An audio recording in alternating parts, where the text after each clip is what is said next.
Namaste. My name is Tanaya Wagh. Myself Anaya Deshpande. I am Arya Matre. I am Siddhi Bhide. And I am Kanika Rane.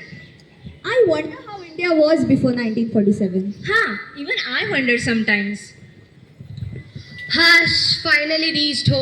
आज तो बहुत hectic दिन था, पर चलो कोई ना, मेरा प्रमोशन तो हो गया. बाई लई काम करायचं हाय आज. पोरं भुकेली झाली, आज शेतीचं कामकाज बी करायचं. देवा रे देवा. What? आपको सब काम फ्रॉम स्क्रैच करना पड़ता है? हाय तर हमारा तो सही है यार. घर आओ तो Alexa turn on the light, Alexa prepare the food. Prepare का फूड. आमच्यासारखं जीवन देव पळा न देव बाबा. आधी चूल आधी मूठ. क्या अब आपको पता चला हो इंडिया वॉज बिफोर 1947? तो ये कौन है? ये तो मिस 2047. यू सी 2047 में जैसी लाइफस्टाइल होगी वैसी 1947 में बिल्कुल नहीं थी. There are many things that influence the sudden lifestyle change after 1947, जैसे education, agriculture, technology, medical sector and many more. Oh yes, I remember the first Indian educated woman Savitribai Jyotirao Phule. आज इनके वजह से ही हम सारे लड़कियां एजुकेशन पा सकते हैं. अपना भारत देश भी इसी एजुकेशन की वजह से प्रोग्रेस के पाथ पे चल रहा है. हमारा Bharat modern education system follow करता है.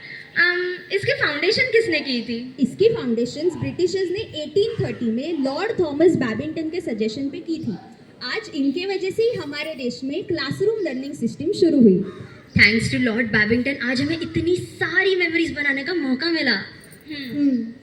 India has implemented a new education policy जिसका मोटो है to teach beyond the classroom.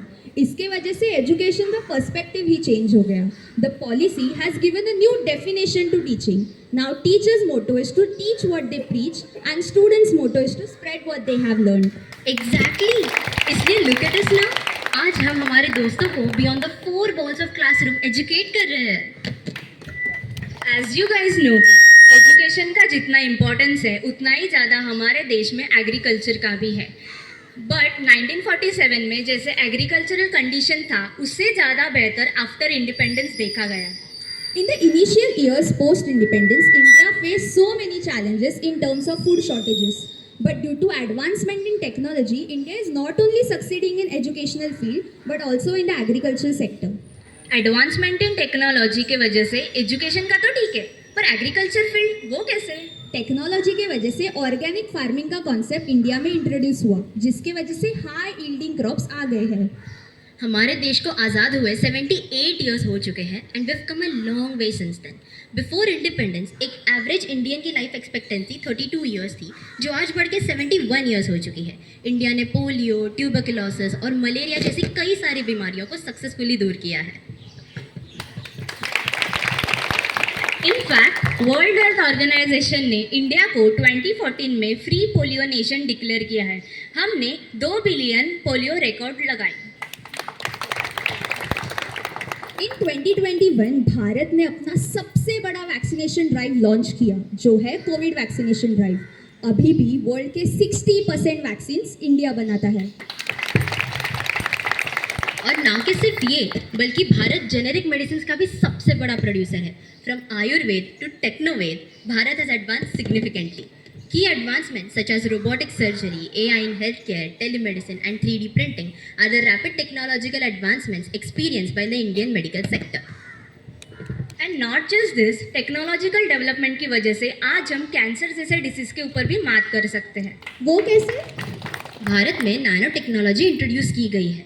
With the help of nanotechnology, we can treat cancer through various means and mediums. But दोस्तों, technological improvement सिर्फ health care sector पर सीमित नहीं है. These advancements can also be seen in various other sectors like space programming, defense और बहुत कुछ. अरे ऑपरेशन सिंदूर, ये तो एक बेस्ट एग्जाम्पल है of Bharat outstanding defence mechanism. And not just this, due to the technological advancements in space programming, Bharat ने चंद्रयान, मंगलयान, गगनयान और इनके सारे कई जैसे space exploration mission successfully complete किए हैं. सो दोस्तों, आई एम श्योर अब आप सबको एक अंदाजा आ गया होगा of our journey from 1947 to 2047. हमारे भारत ने एक make in India foundation establish करके अब हमारे देश को एक ऑलमोस्ट डेवलप कंट्री बना दिया है. And by 2047 I am sure our country won't just be developing country, it will be fully developed country.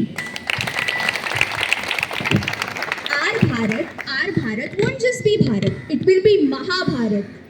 और इस ही महाभारत को एक ट्रिब्यूट देने के लिए हम आपके सामने दो पंक्तियां पेश करना चाहेंगे.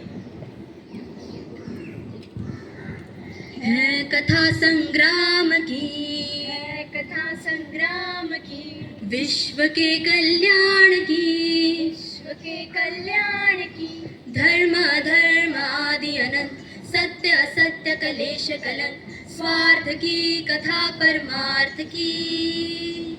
शक्ति है भक्ति है जन्मों की मुक्ति है, जीवन का ये संपूर्ण सार है. युग युग से कण कण में सृष्टि के दर्पण में वेदों की व्यथा पार है. कर्मों की गाथा है देवों की भाषा है, सदियों के इतिहास का प्रमाण